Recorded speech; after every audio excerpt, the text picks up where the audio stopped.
네, 오늘 신문입니다. 경향신문부터 보시죠. 세월호 침몰 국정원에게 가장 먼저 보고가 됐다는 것입니다. 이게 무슨 이야기일까요? 자, 옆에 그림을 보시면 세월호의 운항관리 규정에 해양사고 보고 개통도가 실려 있습니다. 사고가 났을 때 보고하는 매뉴얼 정도라고 보시면 될 텐데요.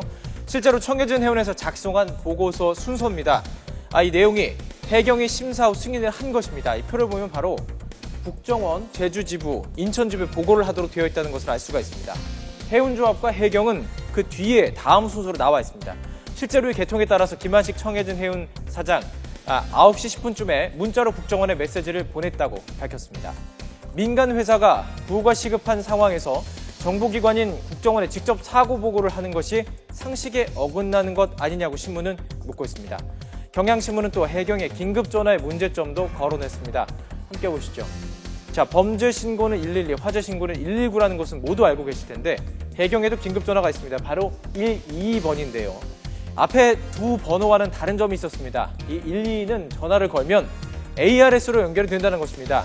1분 1초가 급한 상황에서 상황실이 아닌 자동 응답으로 일단 넘어간다는 것 이해가 잘 되지 않는데요. 자, 이유를 봤더니 장난 전화 때문이라고 합니다.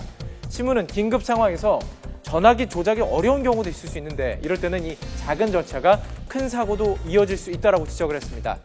해경 측에서는 전담 인력이 부족한 상황에서 장난 전화 때문에 내륙에서 전화가 걸려오면 ARS로 연결이 되고 바닷가 등에서 걸면 상황실로 바로 연결이 된다라고 해명을 했습니다. 자, 다음 기사입니다. 조선일보인데요. 조선일보는 안전 관련 예산에 대해서 문제점을 다뤘습니다.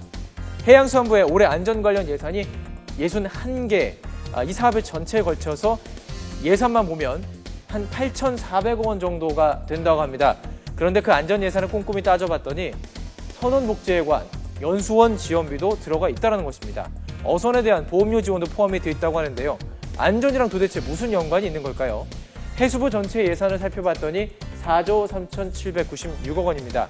이 중에 19.3%가 안전 관련 예산이라고 해수부가 밝혔습니다. 그런데 실제로 살펴봤더니 단 1.6%만이 재난과 안전에 직접적인 관련이 있었다는 것입니다.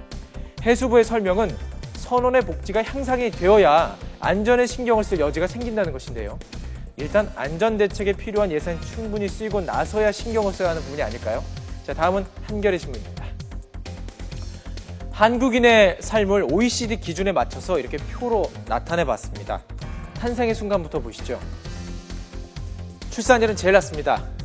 그리고요, 자라나는 순간 어린이 청소년 시기도 행복지수가 OECD에서 가장 낮았습니다. 반면 고등교육은 1위입니다. 그러니까 적게 태어나고 행복하진 않지만 교육은 많이 받는다는 것이죠. 자, 이후 취업을 해도 복지 수준은 OECD 최하위, 노동시간은 최고 수준이라고 합니다. 그래서일까요? 자살률은 1위를 평균에 훨씬 웃돌며 차지했습니다. 이렇게 버텨서 노인이 됐습니다. 우리나라 노인들 좀 나을까요?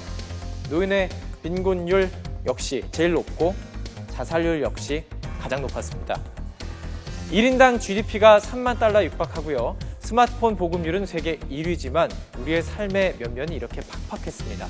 이제는 우리의 내면과 삶의 질을 진지하게 고민해 봐야 할 것 같습니다. 자, 서울신문으로 마무리하도록 하겠습니다. 오늘은 스승의 날이죠. 교총이 전국의 3천여 명의 교원을 대상으로 여론조사를 했습니다. 결론은 이렇게 나왔습니다. 교사의 47%가 세월호 트라우마에 시달린다라고 응답을 했습니다. 세월호 사고 이후 갑자기 불안하거나 우울증이 생기는 등 신체적인 증세를 보인 경우가 이렇게 많았다는 것인데요. 학생들도 마찬가지였습니다. 6명의 1명꼴로 트라우마 증상을 보이고 있다고 응답했습니다. 자, 이번 여론조사에서 볼 수 있듯이 이번 사고는 우리 모두의 아픔인 것 같습니다. 전문가가 권유하는 치유의 방법은 바로 공유죠. 아픔과 슬픔을 나눠 갖고 서로에게 의지하는 것입니다. 희생자의 가족과 생존자들이 우리를 믿고 기댈 수 있도록 우리의 어깨를 더 빌려드려야 할 것 같습니다. 지금까지 오늘 신문이었습니다.